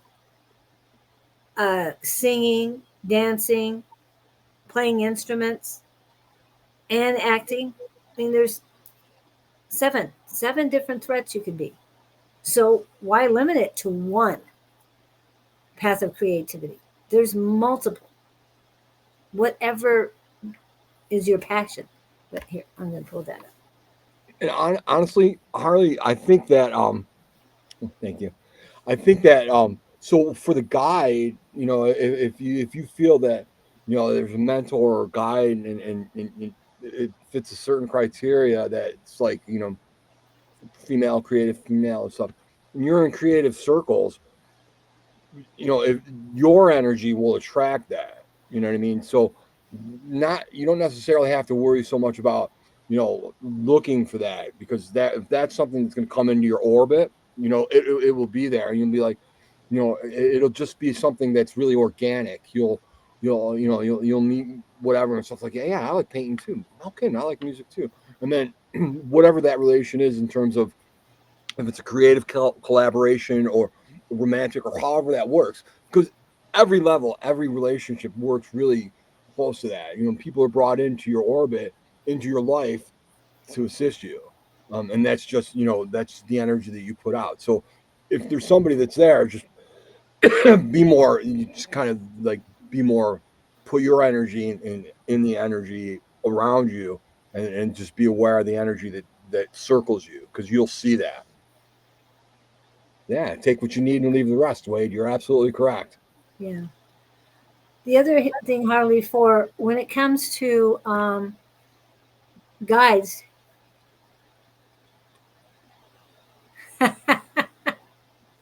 hey, if you're channeling uh, someone who's already passed, I'll just go with one of Don's favorite. Say you want to channel Tina Turner, ask her to come in and help you. Okay, she could be one of your guides. Anybody. There's so many people you can call in. Anytime you need help or want a different direction, anything, that you've got a whole list of people that have passed that you would love to talk to or get advice from. Call them in. Talk to your gatekeeper and say, hey, can you go find this person for me? Bring them in, because I'd really love to talk to them. 'Cause- It's even, yeah, just bring that, just know that that's going to come to you. Know that when you ask for it, it's going to come to you.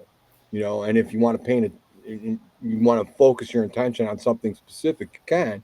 Um, but just be receptive to the fact that, okay, this is what I want to paint, and this is where I want to go, and then watch it come to you. yes, Wade, I agree with that too.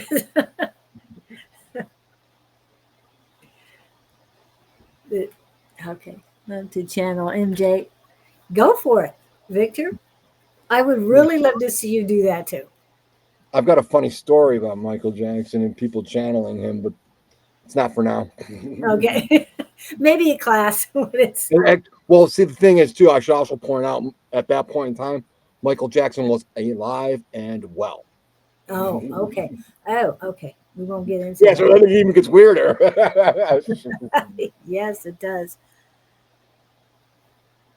Anything else, Harley? I was still waiting for you to reply. Well, it is 10 o'clock. It And is.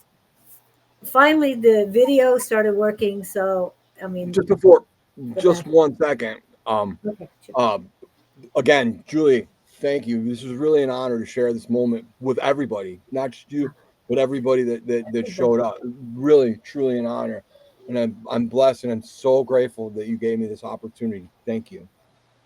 Well, it has been an honor to have you here as well. And everyone who comes in, I appreciate it. And as Wade will remind everybody to like, share, and all of that, follow, chat, because getting the word out about other people and their way of life, how they got to where they are today, helps others. So sharing it and showing the light to other people is very, very Absolutely. needed at this time. So Absolutely. What it does is, you're welcome, Brenda. What it does is, you watch this and you don't know me from a bag of beans, but certainly you could tell that, obviously I'm just a regular person. So you're watching this. I'm not meaning you, Julie. I'm talking about everyone else. So you're yeah, watching this. Well, that guy's just like me. I mean, if he could do it, certainly I can do it. So I mean, it really is a positive. It's fundamental. Everybody has the ability, and that. So the choice is always yours.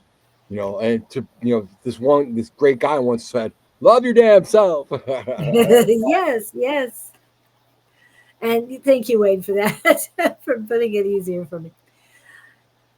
And everyone who comes in, we really appreciate you. We are a collective. Um, there's so much I want to do with this channel, but if you have somebody you would like to see on, let me know. I know Harley has. Unfortunately, those in Australia, it's a little hard for them to do, to come in at Well, this time. maybe you can have like one-offs. If you have like somebody that's in a different time zone, you can adjust the time. It doesn't necessarily work for everybody, but that might be something that you could do. Hey, Pam. Yeah, daylight savings Japan. sucks. I know everybody is having a problem with the daylight savings times. Even I did. So, um, for the class, and I might be able to, but in December, well, Well, I I'm might just be saying able to get the that's not one out of the off, realm of possibility. right? But to get the collective who's on right now is a little hard because the time change for them to be live. Now that doesn't mean I won't do an interview and maybe send invitations to others so Oh, they right. can be in the chat or something that isn't live to everyone, or maybe it is to that side of the world. I'll have to change up my sleeping for that day, but that's okay. Whatever I need to do to help them out, but I will still do the Wednesdays. Now, I'm going to do the Wednesdays from 8 to 10 Mountain Standard Time through November. I will start up again in January. Now, December is going to be um, doing commercials, doing lives just with people, quick ones, and getting to know them better. Hopefully, traveling and meeting them in person instead of Awesome. interviewing on here. That's what I would like to do. I did that once, a live in Corpus Christi. So I'd love to do that again anywhere in the world that I can get to, and make it worth everybody's while to see these people, because to me everybody has a story, and we can learn from each and every person. Like the tagline is connect, share, and inspire. I And that's agree. what. That's beautiful. That's absolutely true. So thank you, Kevin, and for you to Thank you. volunteer to come in today. I really appreciated it. Um, My pleasure, really. Thank you, everyone, too. Anybody that tuned in, thank you. Your energy is just as vital as us. Thank you. yes, if not more so. Yeah, Yeah. great, great adventures in front of you, Julie. Thank you, Harley. And hold on a minute. Well, that sounds great. Looking forward to what's to come. Well, thank you, Brenda. And hey, Brenda, anytime you want to come on, love to There you go, see Brenda. You can answer my question without knowing what the question was. you. and and we are looking forward to January on Tuesdays for you to come in to class, Brenda. Can't wait for you to be back. I know you'll just add more energy to the class, and I'm looking forward to it. Okay, anything else we need to do? You had mentioned something before, so I want to do this, and then we will be gone. But thank you guys. Have a Thank you. great one. Oh, maybe it's not working. The other one work is the Valerie Bertinelli. I don't Oh, think. that's right. Oh. Now the videos aren't playing again. Okay, so we will see you later. Have a great one. Rise Have a above great it. one. I love you.